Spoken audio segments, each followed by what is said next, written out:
khi bình minh lên khắp núi rừng,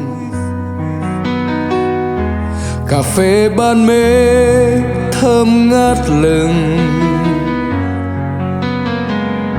những hạt mầm xanh trao hy vọng. Bạn tình Tây Nguyên rộn rã nhịp xuân, gieo yêu thương qua bao mùa hoa.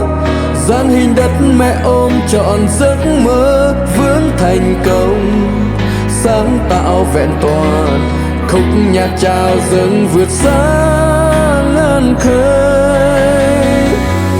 Trà hoa thơm ngát hương sắc núi rừng, bia hoa đậm đà bản sắc Tây Nguyên.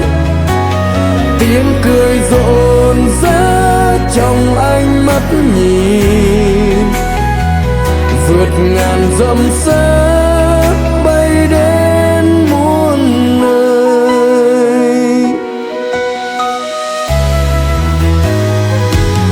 Những đôi chân kiên cường vững bước, ý chí sắc như dao sáng ngời.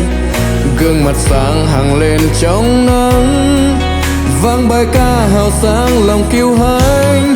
Gieo yêu thương qua bao mùa hoa, dáng hình đất mẹ ôm trọn giấc mơ vướng thành công, sáng tạo vẹn toàn khúc nhạc chào dâng vượt xa ngàn khơi. Buồn mà thút trong tim mãi vang mãi, khúc giao hưởng tình yêu gắn kết dài.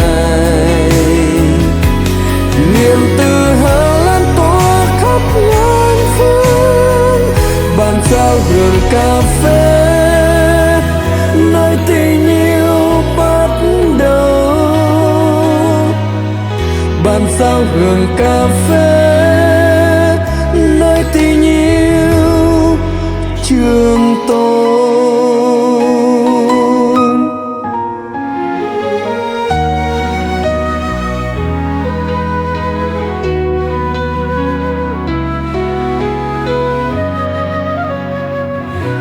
Khi bình minh lên khắp núi rừng, cà phê ban mê thơm ngát lừng, những hạt mầm xanh trao hy vọng. Bạn tình Tây Nguyên rộn rã nhịp xuân, gieo yêu thương qua bao mùa hoa.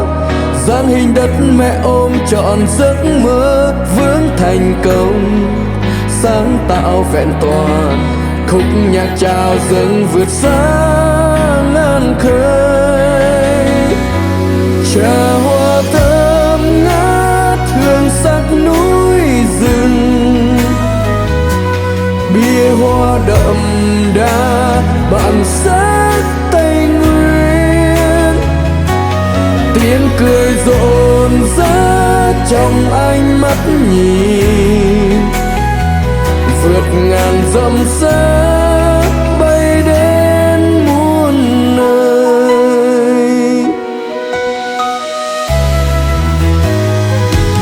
Những đôi chân kiên cường vững bước, ý chí sắc như dao sáng ngời. Gương mặt sáng hằng lên trong nắng, vang bài ca hào sáng lòng kiêu hãnh. Gieo yêu thương qua bao mùa hoa, dáng hình đất mẹ ôm trọn giấc mơ vướng thành công, sáng tạo vẹn toàn khúc nhạc chào dâng vượt xa ngàn khơi. Buồn mà thút trong tim mãi vang mãi, khúc giao hưởng tình yêu gắn kết dài. Niềm tự hào lan tỏa khắp ngàn phương, bàn giao hưởng cà phê